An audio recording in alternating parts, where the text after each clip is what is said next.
In today's episode, I'm joined by the brilliant Andy Turner, founder of AT Create Studio, creative director, choreographer, and all-round visionary when it comes to storytelling through movement.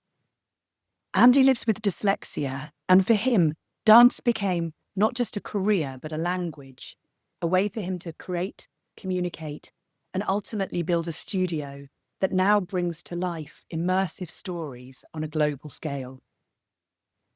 It's an honest, uplifting conversation about resilience and creativity, and I can't wait for you to hear this one. Andy, you have a very, very interesting background and you have the most fascinating career. And it's brilliant, and I've loved hearing about it. It's completely different from mine, which is awesome, because I think all of our podcasts have been with my mates who are really aligned with the way that I'm working. And it's just so nice to kind of meet somebody that is quite stunningly different and is doing these really exciting projects, which I have no experience of at all. And when we first started talking on a Zoom call about 2 months ago, you told me a story about how you came to dance, and I found that brilliantly fascinating. Can you tell me about that again?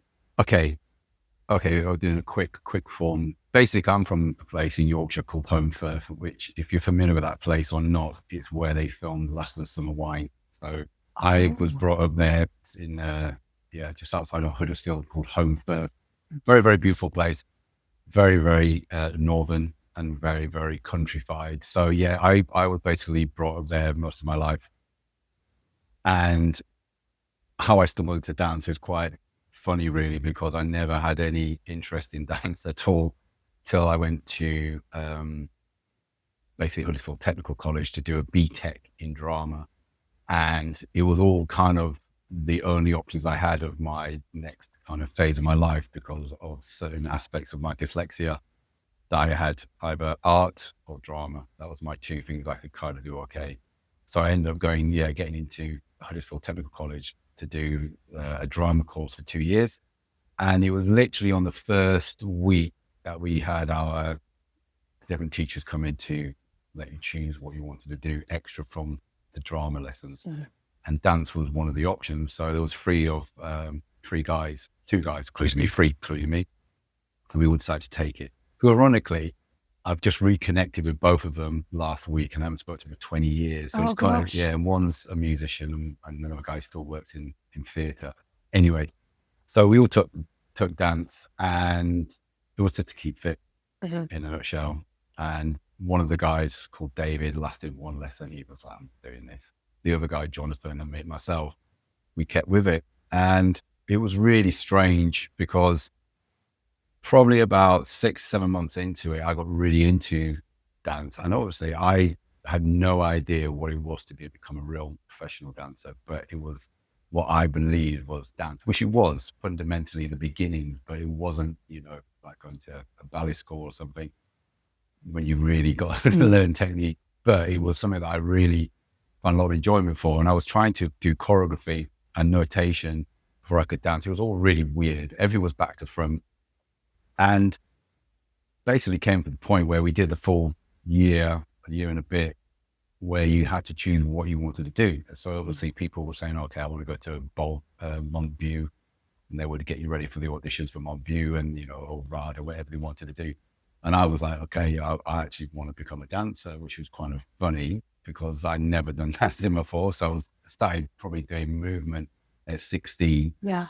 And that was my kind of focus, which was quite bizarre. So at that point, forward fast into the end of the 2 years, it was kind of like, right, let's go and try and audition for the dance school. So first and foremost, I wanted to go to the place, like learn the contemporary. Contemporary was more my thing. So I auditioned for the place, I auditioned for Laban. I think I auditioned for Middlesex and somewhere else, I can't remember. I think it was 3 or 4, but I got into all of them. It was amazing because I obviously not had done much dance, but it was really quite exciting to be accepted. So I was all set on the place. Yeah. So when I came back to my council, Kirklees Council, and submitted what it would be for the monthly fees or yearly fees, and it was like, there's no way. We're not going to be able to afford to pay that for one person. So all of that was off the table. So it was kind of like, oh my God, that's a bit weird now. Because obviously at that point, there was nothing else I could do. So I was like, I'm not going to be able to do this. And it was basically one day when I was sat in the local pub in the village with some friends and my dad. And at that point, I believe there was a couple of dance schools affiliated with the government, which means the grants was really small. I think that was the Royal White Lodge, I think it was, and Ballet Rambert.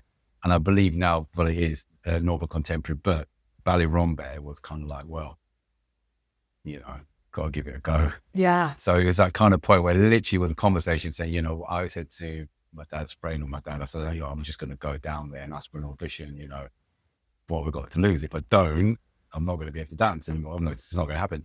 And my dad's friend who was sat in the pub and said, well, I'll drive you tomorrow. So he was like, okay. So my plan was drive down on me, obviously 17 at that point, get driven down to Rambert, turn up outside, wait for the artistic director, a guy called Ross McKinn, who I knew of through like the books of dance. He was in the Place dance company in the 60s. He was really well known, and basically just asking for an audition. So we set off about 4 o'clock in the morning, or 4:30 or wherever it was. It was really early to get there for 7:30. Yeah. And I found his office. I was just waiting outside his office till he turned up. So he obviously turns up and he's looking at this weird kid from Yorkshire. And I just sort of said, hi, Ross, I've come down from Yorkshire. I want to be a dancer. I can't get into the schools because of the grants. I've been accepted to these schools. But I really would love to come to Rambert. Now, Rambert, if you know Rambert School, it's a really beautiful, prestigious school that they only take 10 boys and 20 girls when I was there a year. And it was a long shot because I'd never done ballet before in my life. So it was kind of a conversation where he looked at me like I was a bit of a strange kid and said, how far is Yorkshire? And I said, it's about 190 miles. And he said, have you danced before? I was like, kind of, but not. He said, have you done ballet before? I was like, no. He was like, okay. He said, how long have you been doing dance for? I went, a year. And he was like, okay. So he generally just looked at me and said, well, I'm going to have to give you an audition because you've come all this way. And he said, we have to give you an audition. So he said, the ballet class at 9 o'clock, got me some ballet shoes. So I go into this class to do an audition with the kid or the boys who are in their first year, but are all like from Elmhurst and White Lodge. And yes, I did this ballet class, which I can only imagine the comical, whatever it must have looked like. I don't know. Because it's fast paced, isn't it? It's crazy. And just, it's firing, right? Yeah. It's constantly firing. Yeah. How did you find that? I got no memory of it now. I remember, I remember, no, it's just, I think it was bizarre. One, I remember waiting outside and I have two memories. One sat outside waiting afterwards and one at the ballet bar. And I think it was probably like pure fear and reality of actually, these guys have been dancing since they're 4 years old, 5. I've been dancing for a year at 16. And then, you got 10 boys in a class. So you got nowhere to hide. Obviously you're auditioning and you're just in this situation where, to be honest, it's weird. Like if I think about generally going for what you believe in or want to do, you just got to do it, and having that kind of naivety about the actual,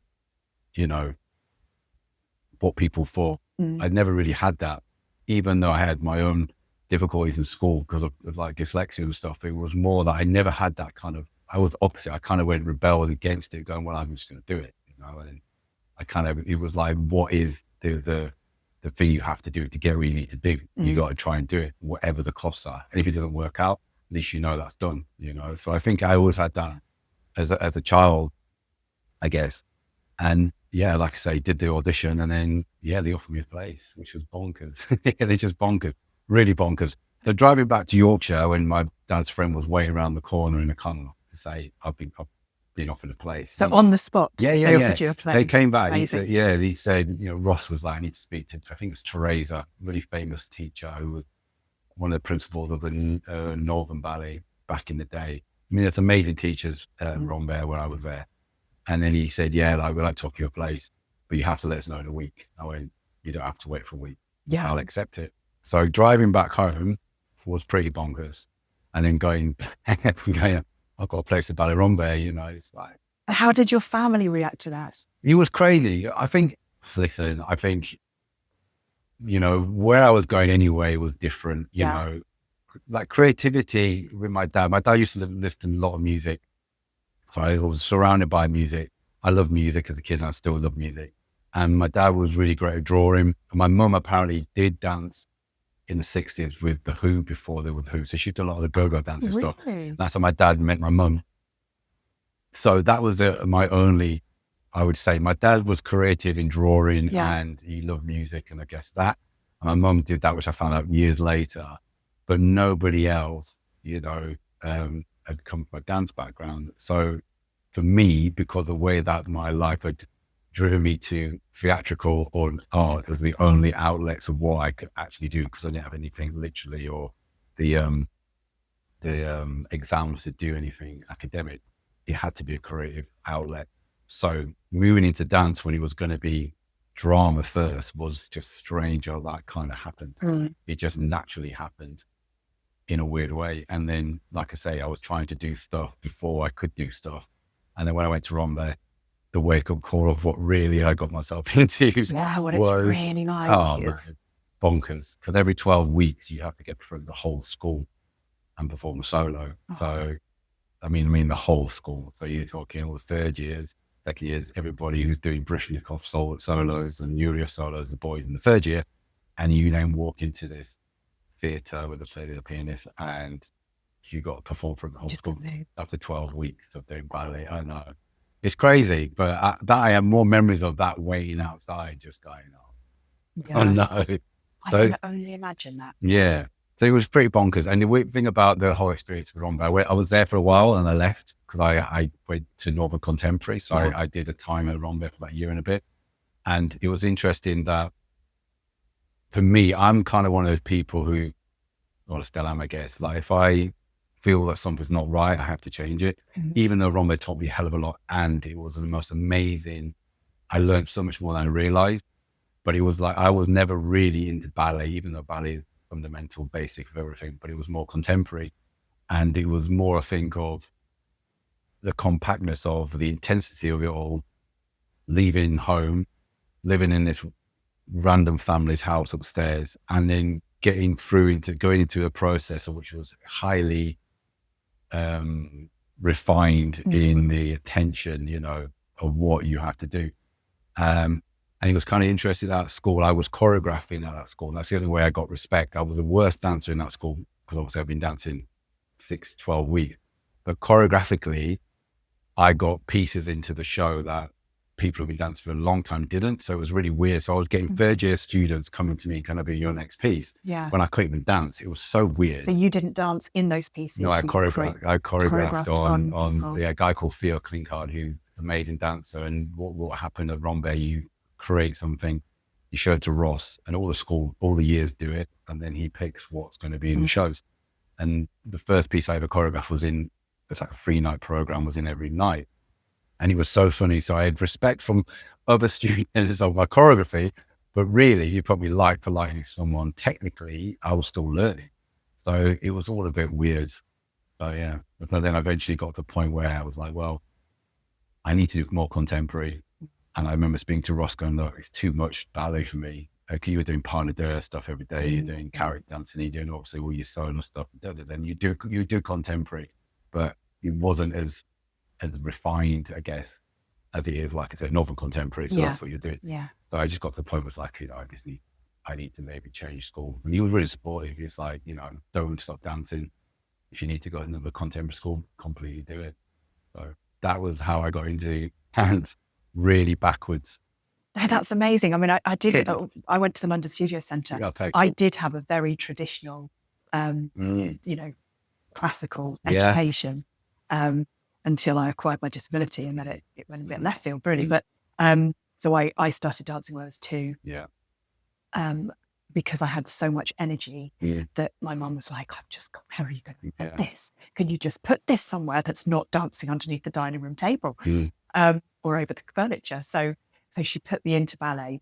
But when I got to London Studio Centre, there were quite a few boys actually who hadn't really danced before, that had gone for the musical theatre, but did find their love of ballet because they were surrounded by it. And I think because they saw the power that it takes for men to, the strengths, men and women in ballet, that you need that kind of incredible.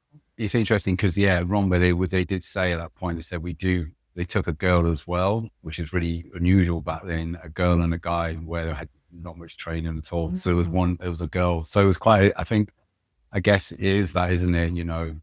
Stature and what they see potentially. And obviously, I think it's about coming down to Rambert and knocking on the door. I think it was like, well, if you're going to travel 190 miles and just rock up, you're gonna, all right, have an audition. Yeah, so I think it would be cruel not to give you one. Yeah, and I think it's that kind of, I guess, like you want to do something. I think it's about that. As long as the people they take, like the people who are like minimal dance, if you want to do it, because when you commit to it, it's a proper thing. You're like, it's like, you don't, there's very little kind of social life that you have outside of dancing. You live in you exist in a bubble. Yeah. So from your journey in leaving college, what was your kind of first interactions with the dance world? It was funny because it was the thing of understanding the difference of now commercial. I did a lot of I did some company stuff, and then I moved out of that because it was great but no money. And it was kind of interesting because I was never familiar with, like, you was a London studio, so you knew about the commercial side. That was not taught at Rambert at all. It was more like artistry of company, and then Northern Contemporary was the same. It wasn't really, except for one guy called Eric, this American guy who taught like commercial. And he remember saying, you do really well in commercial world because you're high and everything. But I was really still on that career of the more, say, artisticness of a contemporary company. And then as it kind of happened, I came back down to London, and I was like, oh my God, the commercial world actually is a massive marketplace. Yeah. And what I wanted to do, literally when I moved down here, it was kind of literally, and this is not exaggeration, the first week I was like, right, I'm going to have a company. I'm going to set my own company up eventually, and I want to choreograph.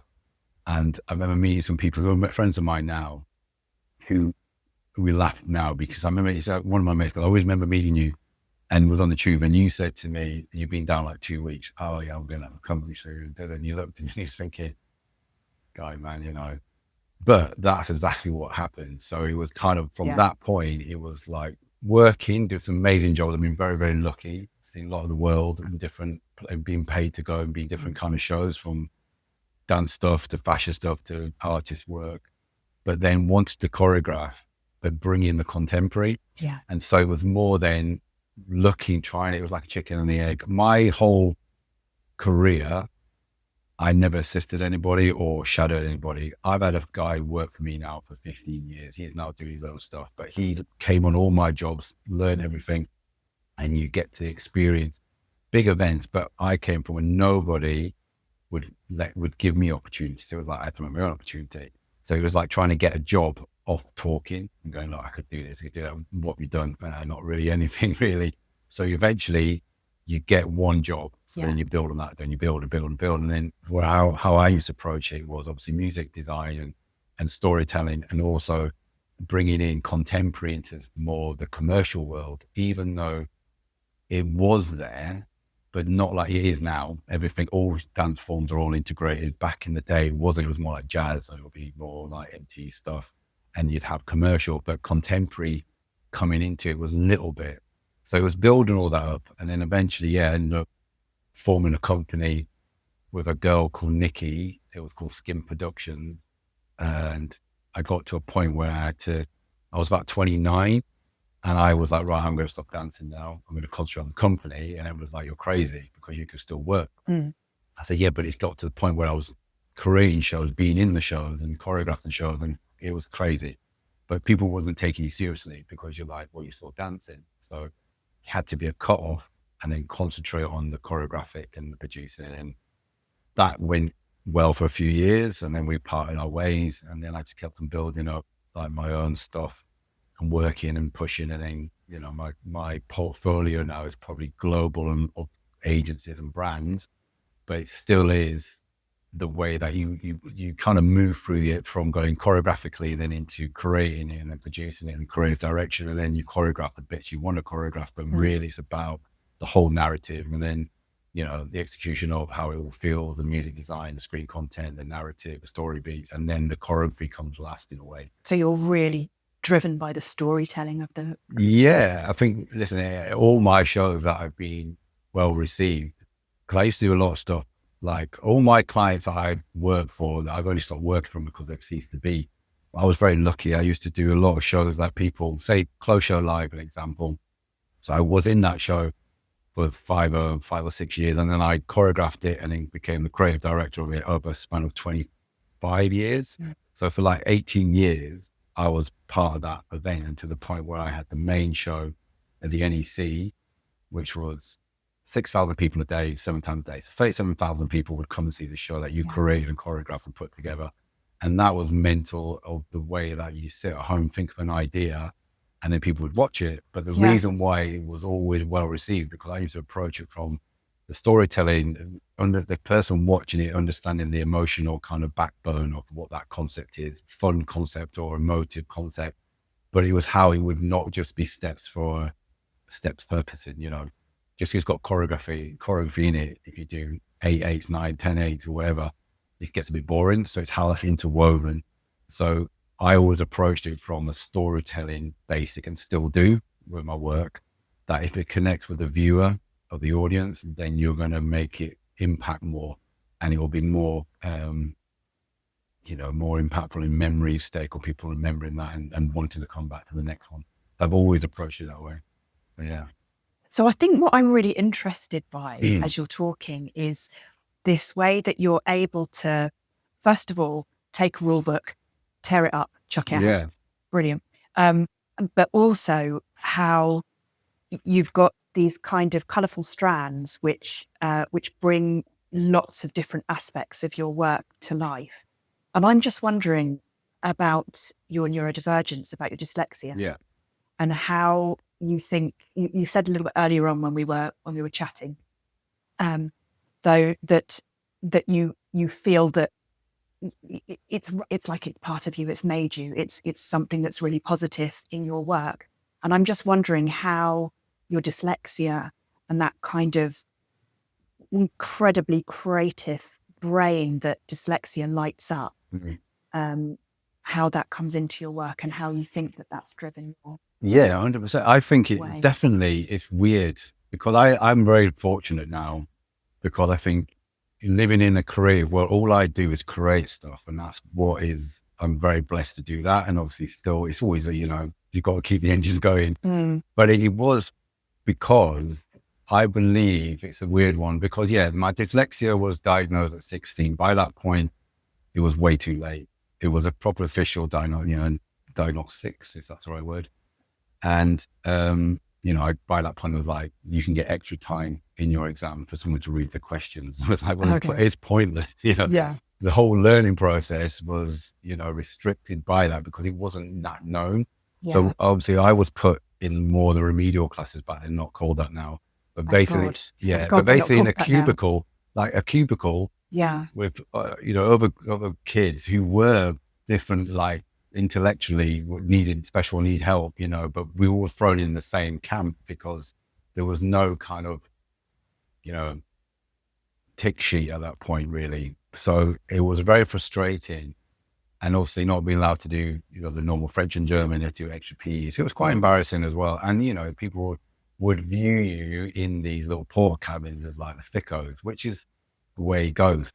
That didn't really bother me. It was more the frustration of knowing that I'm not stupid. It's just my brain doesn't function. It's like, for me, it's like you can read a word out to me and I can ask how that's spelled. As those letters are being said to me, they don't go in. Like, I have to ask the question like 4 or 5 times, because I just can't, I hear it, but then you're all just not retaining that and writing, sense of it. And spelling, and obviously reading, and then more about how that grows into a kind of a phobia, because it's like if you've got proper dyslexia, the daunting thing of I've got to do that bit of paperwork, I've got to do this, it becomes this thing where it's a whole put your head in the sand. Yeah. But then eventually when you do it, okay, it's not as bad as you think it is, but it becomes, like I always say, a void in my part of my head that I had to like, okay, that is not going to get me through in life, right? I can't do that. What I can do, so it's the left side is more creative. That side I can't do, this side I can.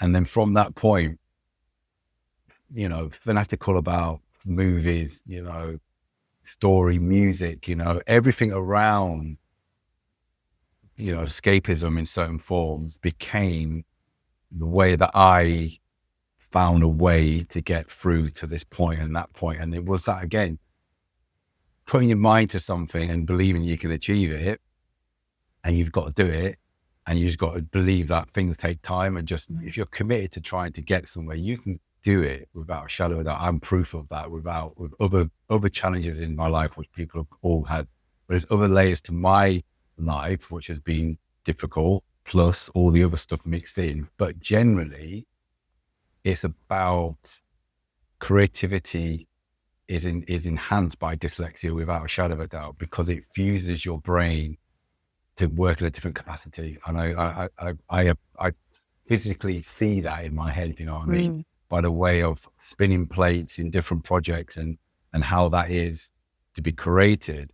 But the visualization of a show, from how it's broken down structurally, how it's then created, how then the choreography sits, where the music is, it's like a cake that you're layering up. And that it all becomes part of the way your brain will visualize something, but emotively connect to what you're trying to convey with different aspects. So it's a heightened refinement, I guess, of emotional experience. That's a beautiful way to put it. A heightened refinement of emotional experience. Yeah, because it's about, because I think it's about, like, it's a weird thing. It's like I always say, if you've never had any academic issues, I guess, then it's something that you will understand when that's like a massive issue or a blockage. Then your brain recalibrates in a certain way, because you don't have that. And I'm sure it's like, you know, it's like a seesaw, which is not balanced. You like this. So this starts to function in a different way. And then if you find a little doorway and you actually go, well, actually, I can make a living out of this, and that actually can create something, then it becomes something that has to keep growing, learning. And even as I sit here today, I'm still learning on jobs, creativity, you know, creating and how to improve it. And you never stop learning on that journey, but the mind functions differently. Yeah. Yeah. Fascinating. Yeah, I think I really relate to that.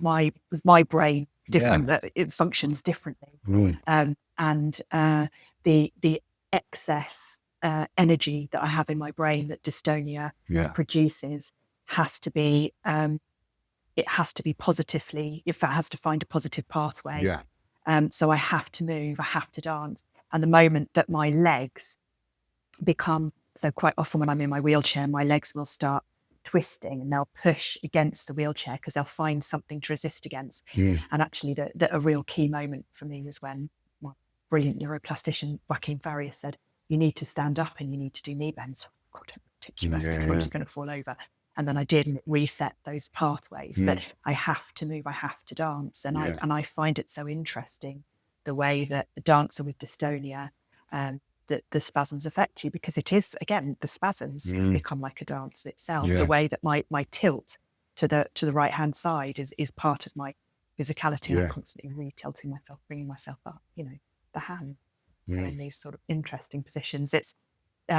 It's quite a fascinating process when you start really embracing the whole and understanding that perceived limitations become our creative opportunities. 100%. So I'm interested in the birth of AT Create. How did that come about? You know what? It was one of those things. I had a company, like I say, with a friend of mine called Nikki, and that was great. It was called Skin Productions. That faded away. It was kind of like the wrong time. But then I had a management company for like 10 years. So I had a company looking after me. And basically, in a nutshell, I was bringing all this work in. There was no kind of work being brought from that management company. And I was just, sharing profits. And it came to a point of just literally where I was like, you know what? People, I think another thing, when I could do a job, and it's not like to sound arrogant, but I have different skill sets, which are, because I think where my mind works, where people who don't really understand that will pigeonhole you, right? So even to this day, don't get me wrong, I'm still seen as a choreographer, and I'm doing a big choreographic job in UAE in January, which is amazing. But really, I'm at my point now where I'm more of a creative director and producer, and I will do choreographing a little bit. But what happens, you get stuck in some people will always see you as just a choreographer, right? Yeah. I'm not saying anything wrong with that, because it's a fantastic career. So with AT Creates, it was like, you know what, I deal with film, I deal with music, we have a music division, I do choreography, I create stuff, I do narrative, I do the screen content, I do all these things. So it was like the point where I was being managed by a company which wasn't really bringing me anything in career-wise. I was doing it all myself. And I was like, people getting lost in what actually I can deliver. So the best thing is to set back up on my own, create my company as it's AT Creates, driven by myself, but I have different team members that I work with and bring in. And then from that point, I can offer a service to any brand or agency, to original bespoke kind of events, from immersive right through to live and commercial and TV stuff and all that stuff. Or it'll become like working on a brief like I'm doing in January, where they've got the concept is now refining and bringing in the choreographic direction and then putting it together and choreographing it. But it was only a point where, to make people understand what's on the table, was to create AT Create Studios, really. So when people look on the website, you can see all the different areas I've worked in. And if you need me for a sports thing, if you need me for fashion or hair or TV or music, you can go to that page and you can see everything revolve around that one slice. And then you've got the overarching showreel that shows everything in one. So it became more of a communication thing. And as I move forward my own personal projects, it becomes more kind of the wrong word.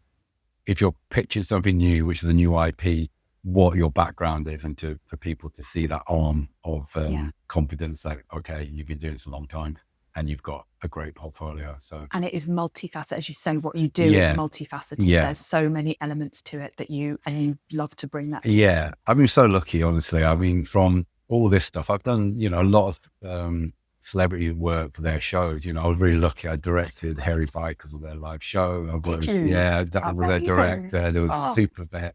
I still work with. I created a show with him, and then you've got Ann Milton and stuff, which is completely different. So it's more celebrity live stuff. So directing, script writing with those guys at Harry Bikers was amazing experience. I mean, out of all the ones I've done, it was really fun working with them guys. And unfortunately, Dave passed away, which is pretty sad. But I mean, with those guys, we had such fun doing that. And one part of that whole experience, for like 2 days, they just cooked food for the show. So we sat there and just ate food all day. It was amazing. I can't imagine anything better. Yeah. So what I was saying, from the dance and the production and the creative, but they actually going back to the acting days when it came into them, directing and working on script writing and all that. So it's those elements where, if you look on my website, exactly, the celebrity or talent run events, I've done quite a few of them in my career, which is completely different. Nothing to do with choreography, nothing to do with really creative direction to an extent, except for this, but it's about the content. So it's all the different aspects of the industry. And I think, AT Creates is just that portfolio where I can send to anybody and go, if you want to look at the spectrum, this is easy to understand.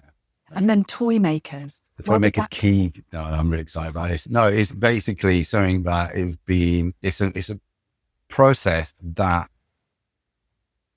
again, proving you can pull anything out of your mind into a reality form. Because I did a show, I used to work for a company called NRJ Fashion Night. It was in Zurich. It was an amazing show. One night, 15,000 people, 2-hour show.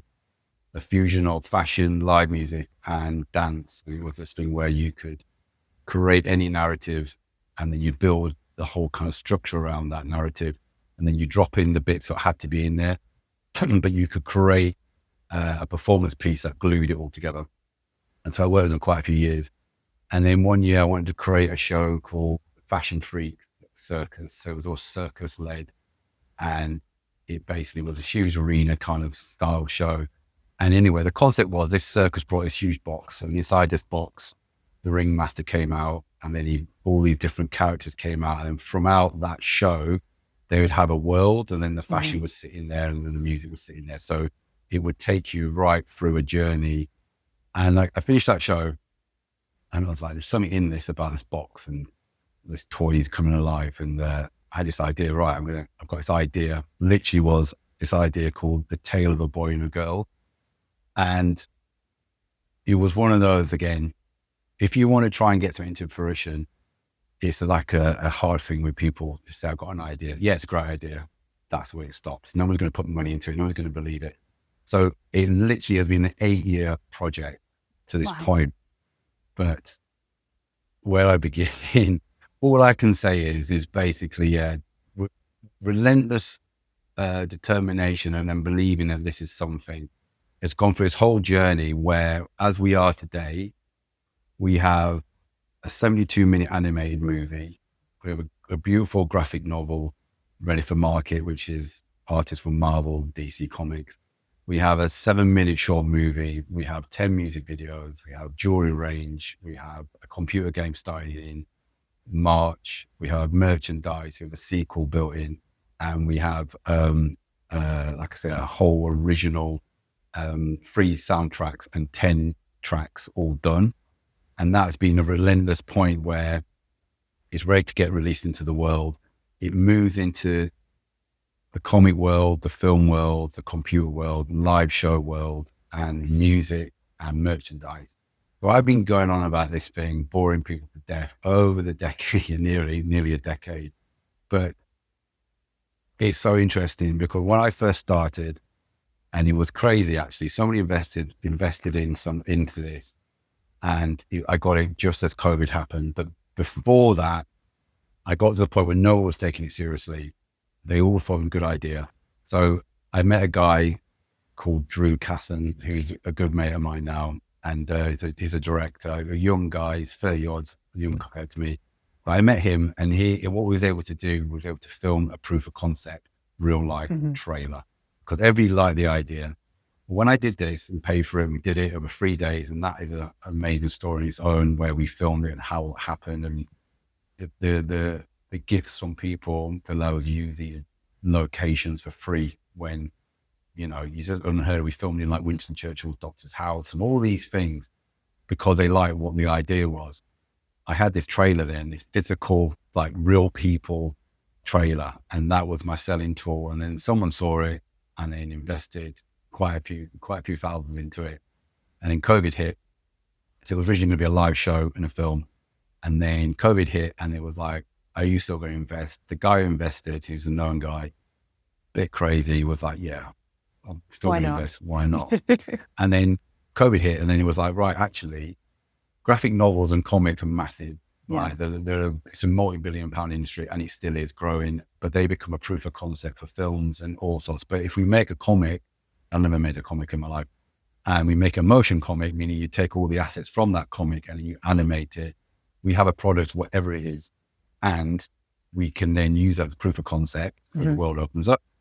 And I have enough team, we can write original music for each of the characters, and we'll create this brand. And he was like, okay, go for it. So that was this journey. That whole process took 3 years to make this thing. And then I have not stopped. I changed the brand 3 times. So every time I changed it put a year and a half back, but I had to do it. It wasn't right. Change the brand. And now, as it stands, we just did a showcase at the Science Museum recently. And when I was doing it, Suzie, right, everybody would say to me, why are you doing that? Why are you doing that thing there? Why are you doing that? Just do one thing. I was like, no, I'm going to do all these things at the same time. So I've been running this engine for 8 years. And now all the verticals are full, right?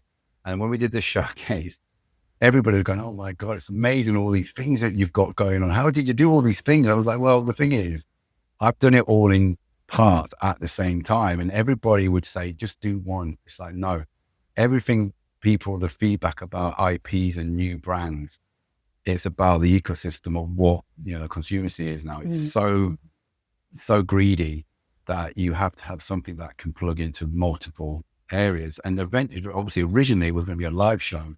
So that's what I'm really focusing on now, is finding a partner for the live show, an immersive or a traditional live show, which is the arc of the story. It has a circus world. The style of dance would be circus, classical, ballerinas, the kind of steampunk vibe, and a bit of a more commercial, but it's set in a proper human story about a father and a mother and a son, and about this magical key that creates anything from your imagination to reality. And his father goes missing into the world he created because of grief, and his son goes to find him. But in these four worlds, he meets memories and things that his father's created as a child, and they all come into this fusion where two Hargreaves minds in one world can cause havoc. But it's all about mental illness, really. And the key is then this kind of reflective soul mirror of the person who has it. So you can create a lot of light and you can create a lot of darkness. So it has a human story, which is like a really in a kind of new fairy tale aspect. So it's kind of an endless, timeless story. And then with that, you have your four worlds for four different genres of dance that could be in the live show. So that is now where I'm focusing on. So it was quite an interesting one of the response that we have for this product. And it is pretty monumental. But from an idea, from coming off an idea from a show to when you look at the product now and what we have, it's pretty mad. I've got an amazing team of people working on it. So yeah, that's a toy maker's key. Oh, I look forward to, to seeing that. That's about half an hour. Yeah. Yeah, but it's like it's functioning all the skill sets into one product. So being able to like dip my toe into all the areas, and like I say, it's all come from where my career, from Huddersfield Technical College to Rambert, to making the first business, to working, learning, writing, music. Then I remember one person saying to me, as a creative director, which actually rang in my ears a lot, and it's best advice was like, what are you going to do down your life later in life? You're going to be like an old creative director. He's like, you don't own anything. And I was like, you're so right. So all the attention and love that I put into a brand. So when I do a job for a brand, that is like my show, even if it's for them. I approach it with that kind of, like, I care about it so much that and sometimes you have to like, give it back, and it's not yours. They paid you to create for them. So it was like, actually, if I create something myself and put the same attention and more attention, then this is only going to come back. And it's all for my son, really. At the end of the day, if I can get this into the world and I hit one of those verticals out of the 5 we have, then it's going to be, and if I hit all of them, that's global. So that's the ambition. It's a global brand. Yeah. Global brand. Yeah. And you spoke about your son. So this feels like a good opportunity to ask you that if you could tell your son, or you could tell any child, perhaps who has dyslexia, perhaps who feels othered in some other way, if you could give them advice, if you could talk to yourself as a 10-year-old. I think, it's an interesting one now, because my son loves to dance, right? He dances all the time. He loves music, and he's into drawing stuff, which is amazing. And I think what's the difference is a couple of things. It's interesting to see Rue do what he does, because back when I was a kid, now it's more mainstream, like there's a lot more awareness to this. So that's really great, because, we had 4 channels back when I was a kid, and then now. So that's really amazing. But I would say it's like, you can do, and it sounds really cliche, but you can do anything you want to do. You really can.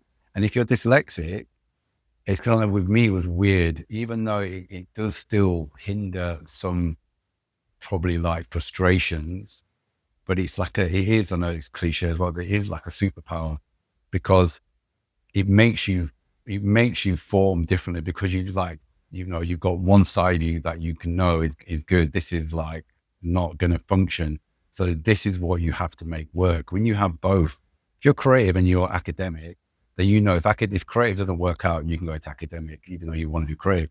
If you have no choice, I don't have that. So this has to work. It has to be strong. It has to work. You've got to work on it. It has to work. Yeah. But I think it's that thing, isn't it? Of what I said, like I said earlier, over a conversation, you got to see it that everybody has their own insecurities, and people might, seem like everything's sorted and, and they have the academic thing and it's going to help. Yeah, it's going to be easier for those kind of people. But if you have dyslexia, it's something they don't have. And that makes you function differently, and it enables your brain to create and understand creativity in a different form without a shadow of a doubt.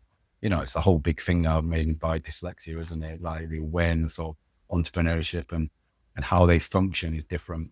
So it definitely is a superpower if you understand what you can create from that, how you can use it. So I think it's plugging it in and just developing it. So yeah. I think that is a beautiful place to finish. Thank you so much. Cool. Andrew Turner, it's been lovely. Yeah, you too. Thank you. Really appreciate it. Thank you. Thank you very much.